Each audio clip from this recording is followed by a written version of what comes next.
William Binney. He is the leading expert on the NSA. He helped write so many of their programs, their codes. He's a very famous code breaker, mathematician.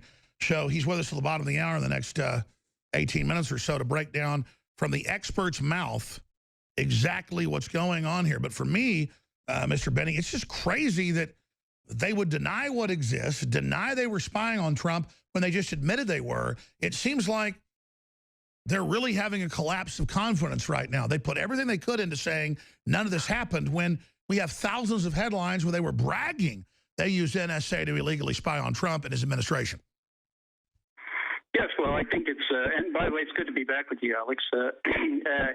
Yeah, I mean, the whole point is, and Comey, Director Comey has known about the domestic spying program from NSA, which is called the Stellar Wind program originally. They may have changed that name since 2001, but it was the original name for the program that he knew about, and that was the issue when he went to the hospital for the Ashcroft visit in 2004.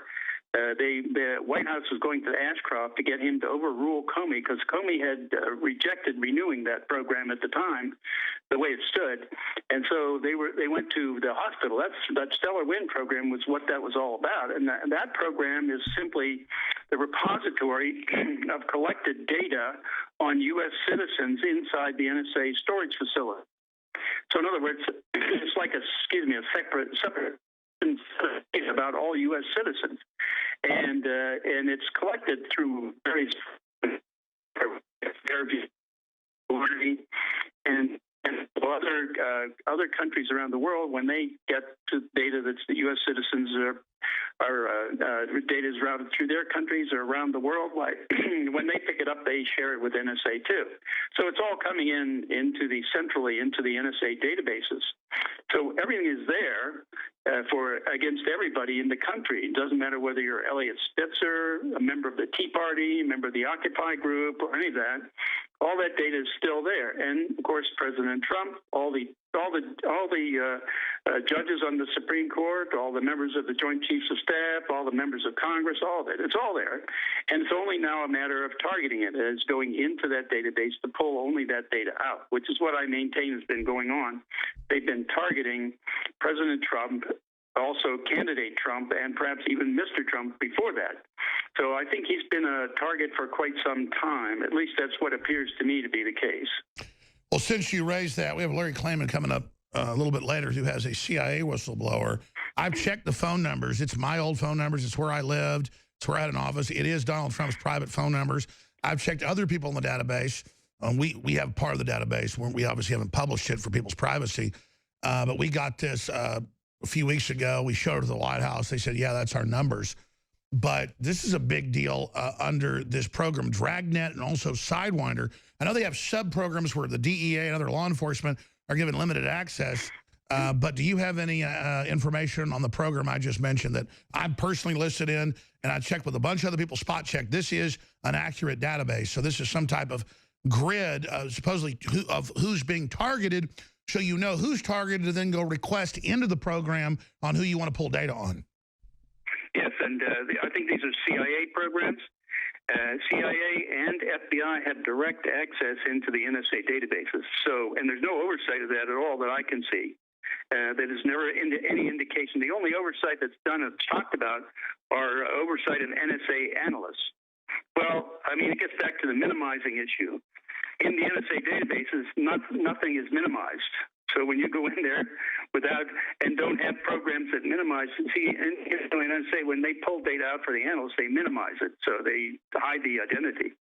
But if you're CIA and FBI going in there, it doesn't appear that they have any of that minimization process at all. And that was your concern always, even there. For those that don't remember, you've said this many times, it's in the Snowden film.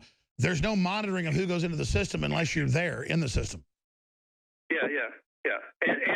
And when Admiral Rogers was talking about in the testimony a few days ago that he gave, he was talking about there were only like 20 people who could unmask it and report it.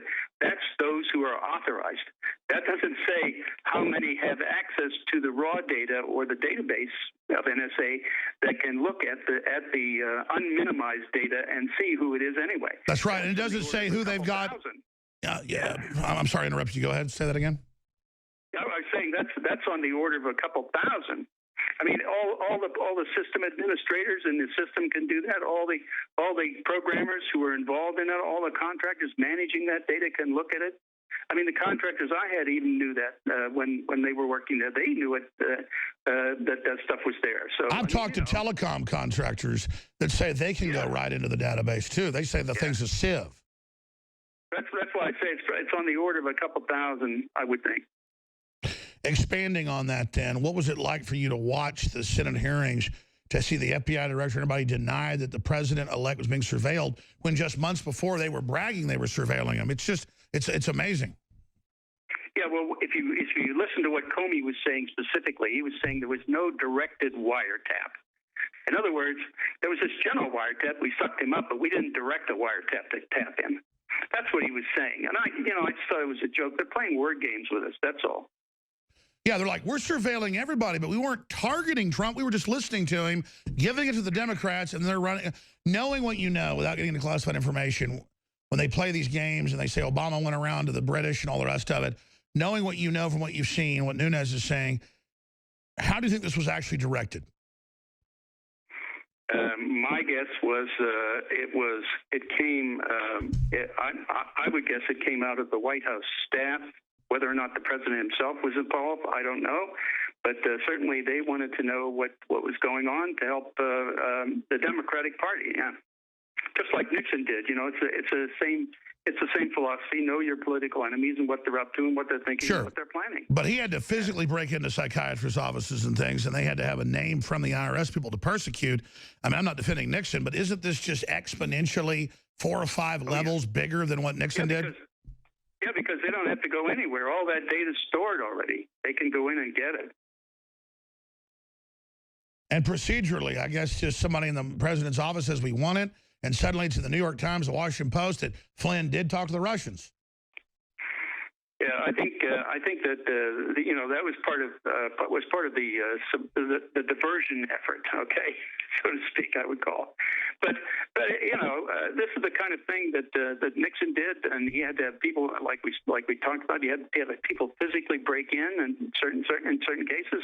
Otherwise, they'd use the FBI to follow people and monitor them and tap them. And in NSA at that time, they had a program called Minaret doing a very similar thing with the telecommunications companies back then.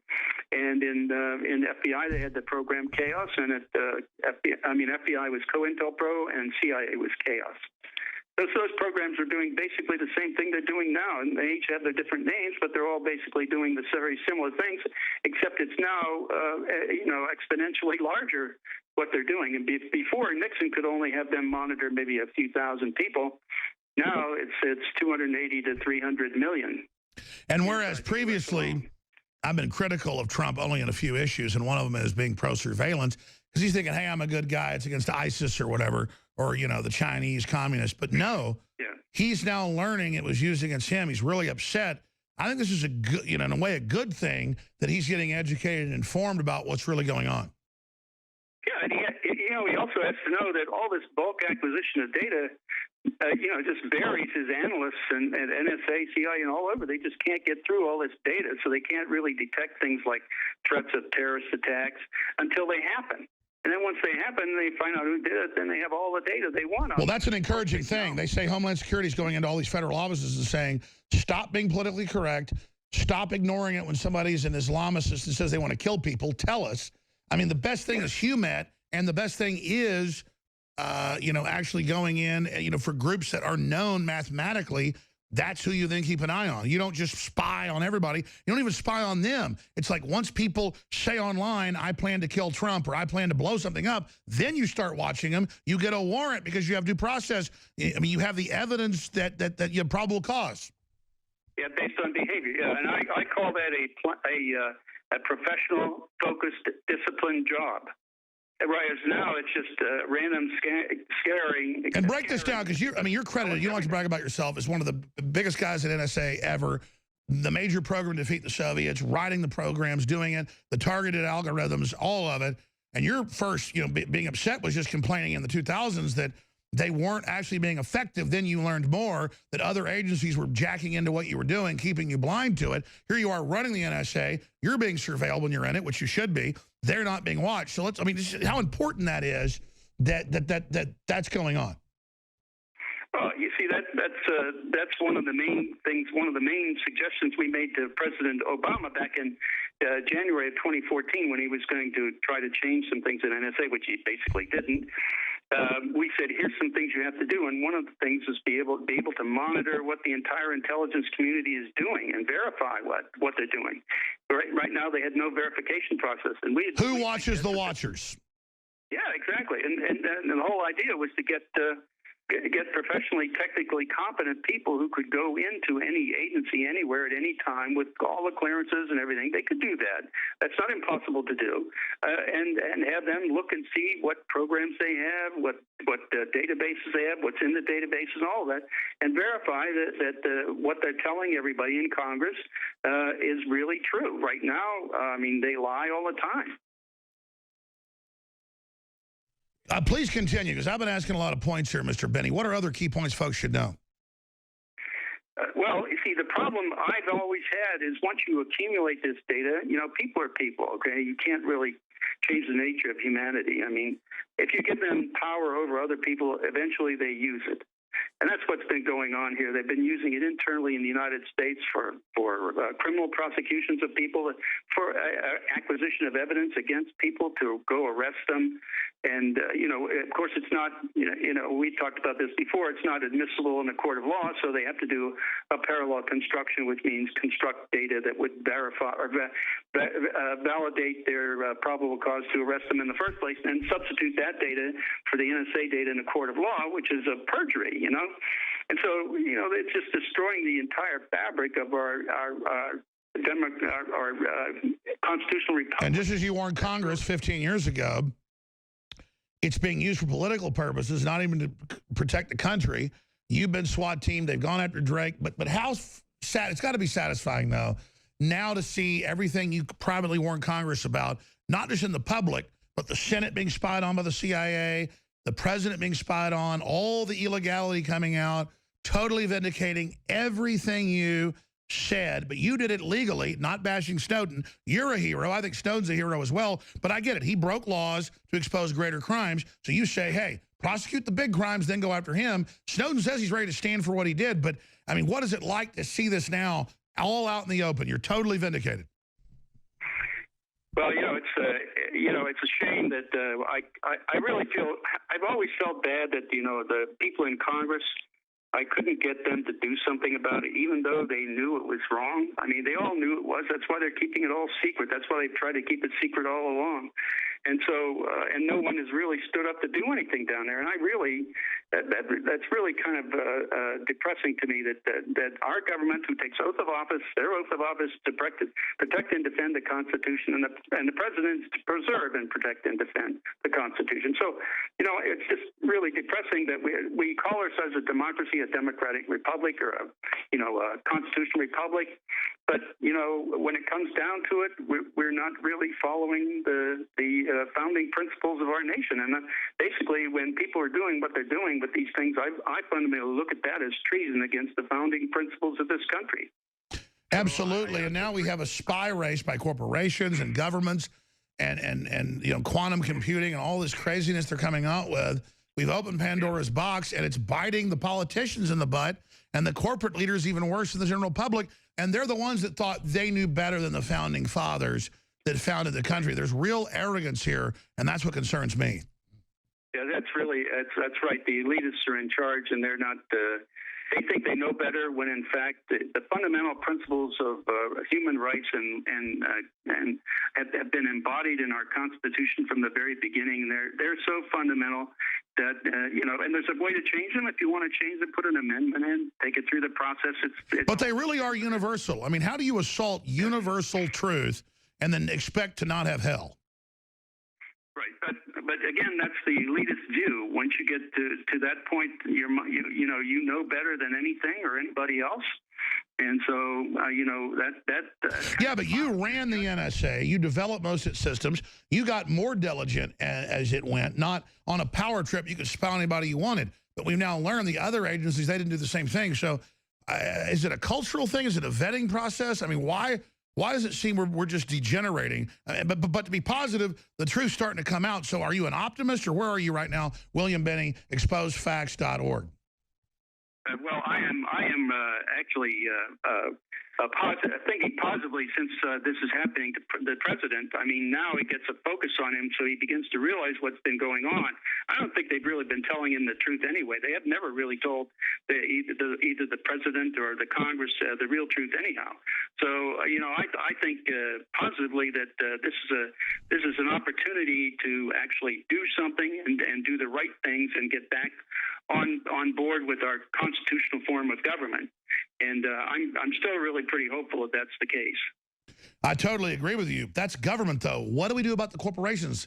I mean, as you said, Google, all of them, they're worse than the NSA. Well, you see, that's they don't have the right. They shouldn't have the right to have that data either. So what we need to do is first fix our government, then pass the laws that force them to change their procedures. The companies, anyway. I've also been lobbying in Europe that they should start suing these companies because they've been violating the constitutional rights of people in Europe. And you've testified in Europe, and Europe is actually on that front. The lawsuits are starting by government. Yeah, that's what I've been doing. I've been doing that for a couple of years now. So, we've talked to members of the EU, including the vice president of the EU, and they're starting to try to formulate laws that will force directed, targeted approach. In other words, force them into a disciplined professional. Sure, when somebody shows the algorithm, the background, the statements they're going to kill people, yep. Then you're targeted when you're saying, I'm going to, go kill people. Obviously, you violated people's rights by declaring you're going to declare war, so now you get spied on. That's the Constitution. That's common sense. We've got 3 minutes left. I just don't want to gush here, Mr. Binney, but you really are amazing. It's one of the high points of my life. You coming down to Austin and going out to dinner with us and telling us stuff because you got such moral courage, not just mathematical courage, and all the things you've done for America. They're now saying with no evidence that I'm being criminally investigated as a Russian spy because I supported Trump. They're now saying that Breitbart is. They've accused on the Senate floor. Senator McCain has accused Rand Paul of, quote, being a Russian agent. What do you make of that? I mean, it's just crazy. Well, I think it's the fear is that the people who have, I think a lot of the established politicians on all sides are afraid of what President Trump's going to do because he starts doing the right thing. He's going to break up their happiness management program in Washington, which is where they control everything. They have the money and the power, and they execute that. And so he's looking at breaking that up, spreading it back to the states and transferring, power and decision making out to people who should really be making the decisions. And he's really doing it. Things like that. And he's really doing it. And that's what they're afraid of. You see, if he does that and he starts succeeding at a greater scale, he's going to make all these permanent politicians, these what I call the permanently petrified politicians in place in Washington. He's going to scare them and make them look really bad, and they're going to look like crap. So that we should start looking around for fresh people coming in and replacing them, and that's what they're afraid of, really. Wow. William Binney, exposefacts.org. I know you're the main expert behind Snowden, along with his data leak. You never broke any laws. You just are now going off that, able to expose it. And I know there's another documentary that's just come out. Where else should people look? Because the crazy thing is you just do all this, though, goodness of your heart and all the things you've gone through that you don't tell folks about publicly. You're a true hero, just like, one of the survivors of Benghazi, Tonto, we had on earlier. So we just admire you, my friend. 30 seconds for closing comment. Thank you. If I could add just one thing, we now have several companies in Europe who want to resurrect the processing of targeting that we had put into place in the 1990s, and the entire U.S. government and all the companies here killed because they wanted to feed on all kinds of money. So we found two companies in Europe that are interested in doing that. So we're going to be working with them to do that in Europe. Please come back on the minute you want to, sir, to fill us in on that. Exposefacts.org. Thank you, William Binney. We'll be back with Larry Klayman with the latest info that's shaking the whole country.